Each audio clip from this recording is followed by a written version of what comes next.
Hello everyone and welcome to our coverage of the Vittoria EWS La Thuile. Coming up on this show, we're going to be exploring this stunning corner of northwest Italy in the Aosta Valley. We're going to be checking out those championship standings, getting caught back up to speed from rounds 1 and 2 of the championship, and pitting ourselves against these ferocious stages here in the shadow of Monte Bianco with some predictably mixed results.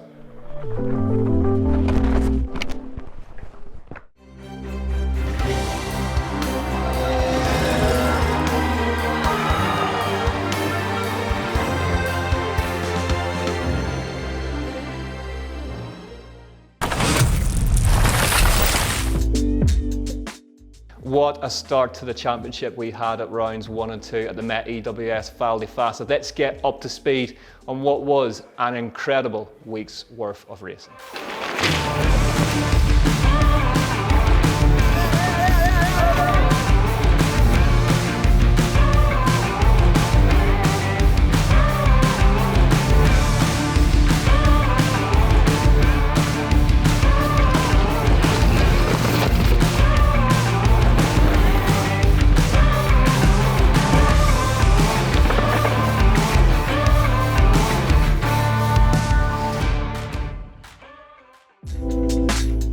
Yes, La Thuile absolutely jam-packed with Enduro World Series history, one of the classic venues, and some titanic struggles have been fought out on these famously steep stages. Welcome to our new race preview show where we look to tell you everything that you need to know ahead of a busy week's worth of racing. My name's Rick McLaughlin. Joining me today, EWS's own sports coordinator Ruaridh Cunningham and GMBN's Rich Payne. Ruaridh, you raced the last instalment of this race back in 2018.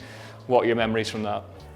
Steep and technical. I think you just need to look out the window here and you can see the slope on the mountains. I mean, the stages here are relentless, they're long, they're steep, they're technical. It's going to be some race.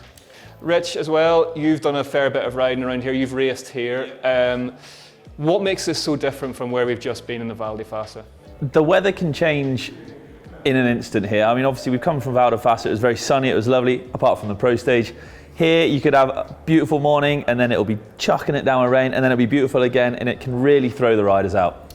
Well, let's see if those memories prove remotely accurate. Let's head to the stages and see how we got on.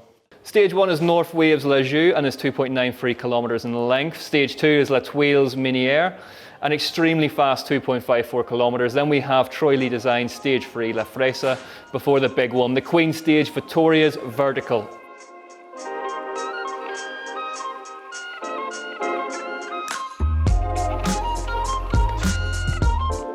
Here we are then, top of stage 2, Miniere. Ruaridh, what does Miniere mean? Go on. Well, Rick, as a partially fluent Italian, Miniere means mine, and as you can see, they also had a few rocks left over to build this fort, but this trail's pretty special. We're opposite the bike park. Bottom of the stage actually uses some of the old access routes that used to get the workers in, so quite straight, quite fast, but I mean, yeah, some stage. So stage 2, Miniere. Go around this old fort to start the stage, a little bit of a sprint, get the heart rate up. So quite a physical first 20 seconds. Now we're into it. Now we're dropping, instantly picking up speed. And you can kind of set up, get outside the rut high for a lot of these. And again, dirt's super nice.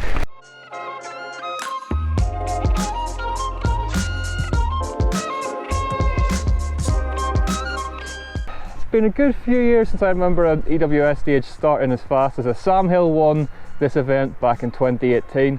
This plays to the strength of the riders that can just open the taps, doesn't it? Yeah, and you can see the trail up there. Although there is a single track, you can get kind of inside and outside of it almost every corner, so it allows riders to be creative. I mean, Sam Hill, I mean, you associate the word inside line with Sam Hill. Yeah. I think if you look up in the dictionary it says see Sam Hill. Pretty sure it's in the Wikipedia entry, yeah. Drifts everywhere. So you can see how he can be creative, or riders like him can be creative, get off that main line, start to kind of open turns out, carry a bit more speed, and if you can link that turn by turn by turn all the way down, I mean, there's got to be 100 plus turns on this one trail.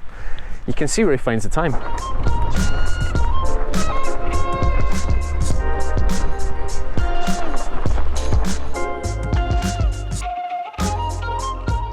Now Ruaridh, this little set of compressions here, I just scooped it up and put it into this one and then that one, but you're telling me that there's a more advanced way to do this? Yeah, it's actually an old road, I think, Rick. You've got the flat spot in the middle, but it's quite a nice little step down shape, and landing's quite narrow between two rocks, but the kind of crucial part here is you're straight into a long flat corner. Now, this can be an advantage or a disadvantage. If you don't get this perfect, you run wide into the tape, you have to brake, you're going to lose speed all the way down this flat meadow section behind us. But if you get this right, you're probably going to carry an extra 7-8k an hour, what, 150 metres down the trail until you next brake, and it's huge. You might also see riders, just because it's straight into a corner, purposely coming up maybe a wheel short. That's what I would do, yeah. That was your line, wasn't it? Yeah, that was my line perfectly. Yeah, you saw that. Good. Good. Just to take the initial compression out, just that kill off that little bit of speed. You'll use the suspension on the bikes, you'll see forks bottoming out, it'll just take off that couple kilometres an hour, make the corner easier, carry that speed all the way down. So using the impact section to do the braking, not the brakes. Yeah. That's some pretty advanced Jedi stuff. But you got to put the anchors on, fast braking into these switchbacks. We'll try and keep high for this. Carbon high. Oh, Scandi flick from the man.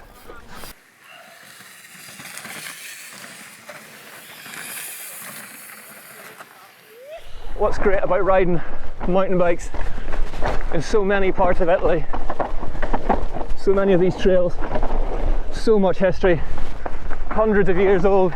So this kind of fast road section really kind of breaks up the stage. Little gap you can do in. Going at this bottom section. This is again real fast. Not many riders been on this, so at this point it's nice and smooth, just high speed, but this will cut up and you've got to kind of slow down. Oh, Lord above, where did that high line come from? At the moment, she's fairly dry. I could see this becoming absolutely lethal in the wet. Loving these flat turns, big insides, through the rocks. Quite a bit narrower, a few rocks and things you've got to pick the bike up and over. Almost a little bit like a pump track. You're not really pedaling, but you're having to work to keep your speed. Oh, full power up that climb.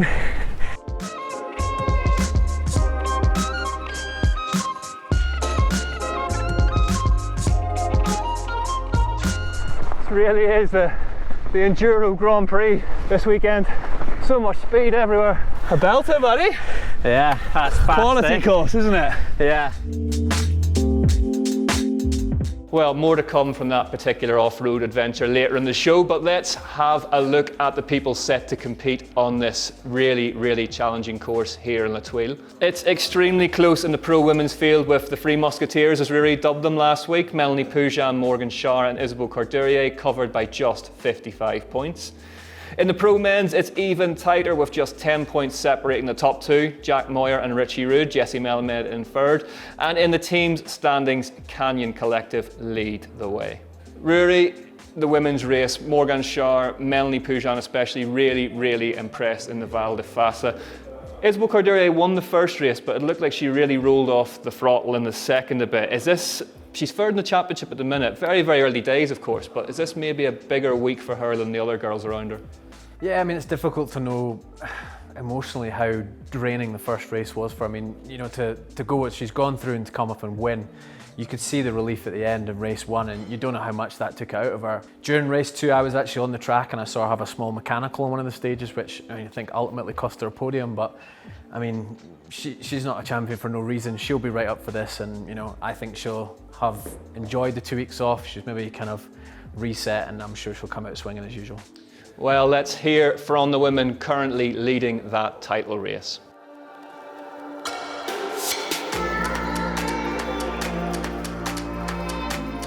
I'm good. I'm really happy to be in La Thuile. It's one place I really like, so I'm kind of excited to discover the stages.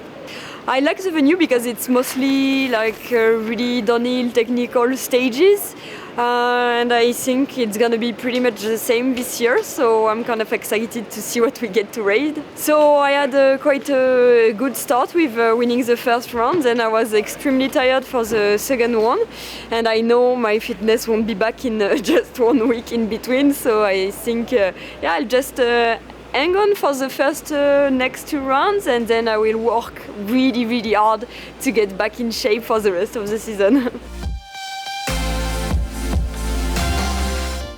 Yeah, of course, I'm really happy I got second at first round, and it's always difficult the first race of the season. You don't really know where you are and how your competitors are, so it's good to start with a podium for sure. I think here it's like really steep. I like this kind of terrain and it's quite technical, so yeah, I enjoy it.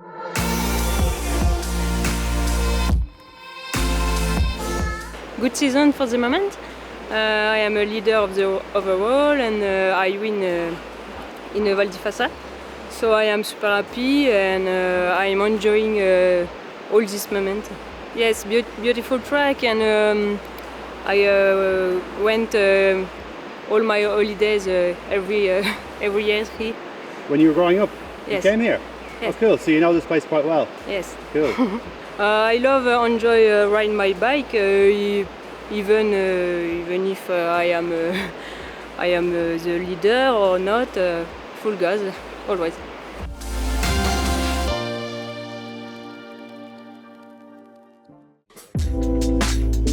Rich, they weren't the only 3 people to impress us last time out, were they? No, young Hattie Harnden came out with an absolute scorcher in the second round. Obviously getting a stage win at round 1 and then taking 3rd overall at race 2. It just shows that she's a force to be reckoned with. Like we said, multi-talented across lots of different disciplines, can turn her hand to it all. Are we going to see another repeat performance at this race?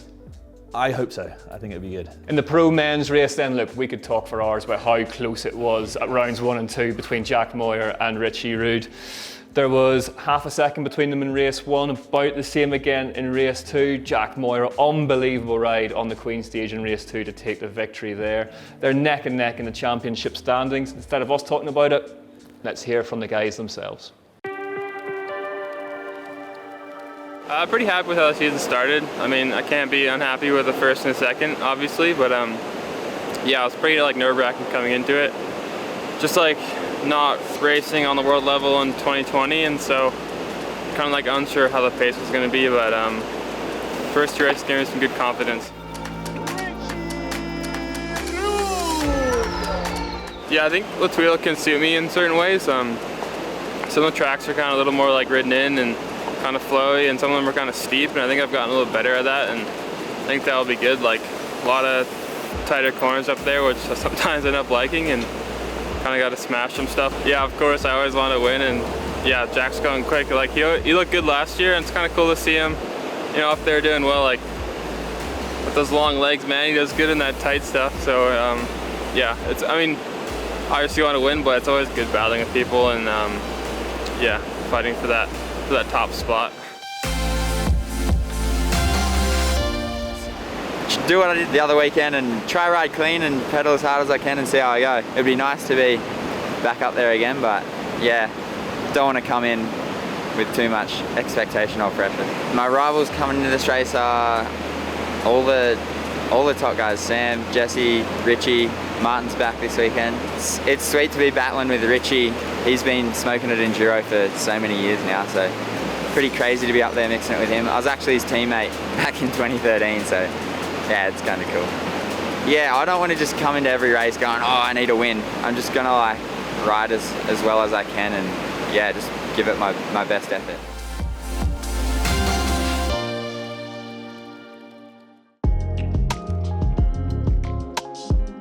Very important to remember, Jesse Melamed just poised behind those 2 in 3rd though. Yeah, I mean 3rd at both races, and we saw Jesse a little bit sloppy in places. He hit the ground quite a few times, and he's obviously still got the speed to put on the podium both races. So I don't think we can count him out. I think he was 4th here the last time, and he's come on leaps and bounds as a rider in the last few years, I feel. So yeah, I think it'd be silly to count him out at this stage. I think he'll be right up there again. Yeah, and of course we can't forget Martin Mays is back this weekend as well. One of the top dogs out there. How's he going to mix it up? I think he's going to be right up there. He's going to be hungry to get back racing. He's seen everyone else on the gas last weekend, so he kind of, in a way, has, he's got something to gauge himself on, seeing how everyone else is. So I think it's going to be really exciting to see how he can do. Yes, Martin Mays, we should say congratulations, a new father. So maybe not the best preparation, not too many nights sleep involved in that, but it'll be interesting to see how he gets back in the mix here.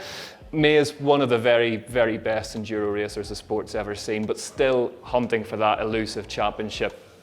Let's head back now to three men hunting for that elusive cafe stop somewhere in northwest Italy.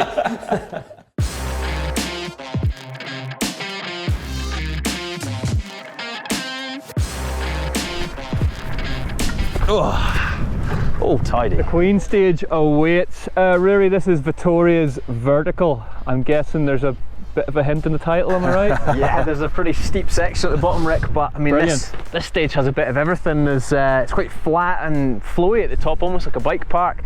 Middle's got some high-speed piste sections, and then we're into a little climb, or, well, it's not too little, it's actually quite big. Just to tire you out before the steep section at the bottom, but I mean, yeah. It's good because I tend to really warm into these stages, you know, I'm really going fast by the end, but on a clear day we would be underneath the shadow of Monte Bianco. Sadly, we couldn't coordinate that for today, but should we try our best on the actual stage? Yeah, definitely. The sun has come out at least.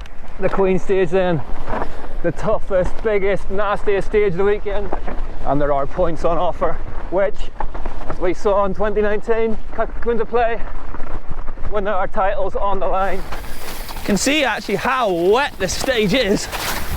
I've got a wet left foot, and it just drags the water down. Let the brakes off, and she's away. And the track kind of opens up into almost a bike park style section here. Got some wide lines, real rocking inside there. Nice little jump coming up. Wrap. You have to try and be as economical as possible because all the speed you have on this section, you need to carry down.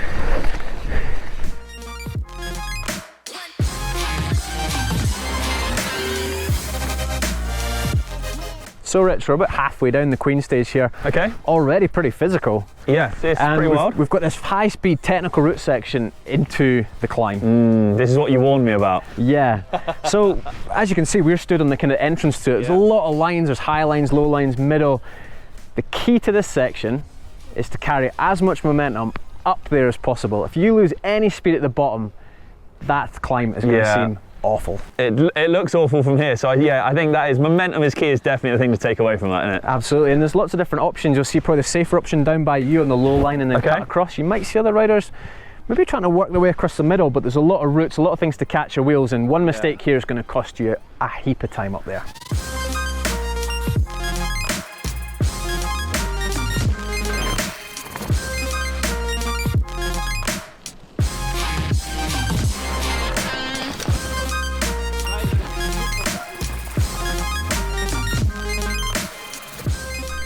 Riders are going to be super fatigued by the time they reach this point after that climb.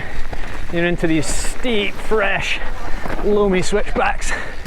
These turns are insane. There's actually a lot of grip in them at the moment. Whether that remains, don't think so. You see it's almost tacky dirt. Primo conditions. Oh, full opposite lock there. Rory, you've taken me to this hellish steep turn. I mean, they were steep before, but it just gets steeper now. Yeah, I mean, the switchbacks before were pretty steep, but this one's got, I mean, what, a 3-4 foot step in it? Yeah, it's pretty from big. you to me almost here. Yeah, and I mean, there's a couple of line options here. I think the easiest one is to go kind of right down the inside. It's the most direct to the corner, it's the smallest step, but it means you've got to do all your turn right in the bottom of the bowl, and it makes it really tight. If you think back a little bit and you kind of get up here maybe, there's not a lot of tire tracks in that at the moment, but if you can do a little bit of turning before the step, stay nice and neutral, kind of central on the bike, hop down, you're going to open the turn up, you're going to carry momentum out, and if you can do that turn by turn by turn, you just see loads of time. Yeah, I'm liking that high line because otherwise the speed you're going to come in, it's just going to push you wide on the exit as well, and that ain't the way to go. Yeah, and that turn's pretty loose. How's that going to hold up? Look at that. Oh, that big deep dust there. Yeah, you don't get that in Britain. So we're getting to the bottom of this steep loamy section now. Kind of actually got a bit of a camber underneath the lift. Oh. This is pretty fresh trail, it's going to cut up a lot. Now we're back onto an older piece of trail now. Now I remember racing this in 2018. Hey lads. These kind of big, chopped out straights into tight corners. Into these really fast chutes. Once you get the, whoa, oh no. Oh, that worked out pretty good. Very steep section. I've just gone straight down the inside there. Whoa. Some big steps in these corners. There she is, the finish is in sight finally. It'll be a welcome sight for the riders. Hey, here you are boys. Where are we going? No, you sailed it, son. Through the rock garden, and we're going to cut into the cross-country section here. Some nice loamy turns. The pro stage will use the section in the woods to my right. Get it high for that last turn. Oh wow!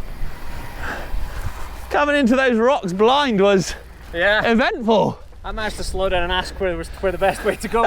Did you? Yeah.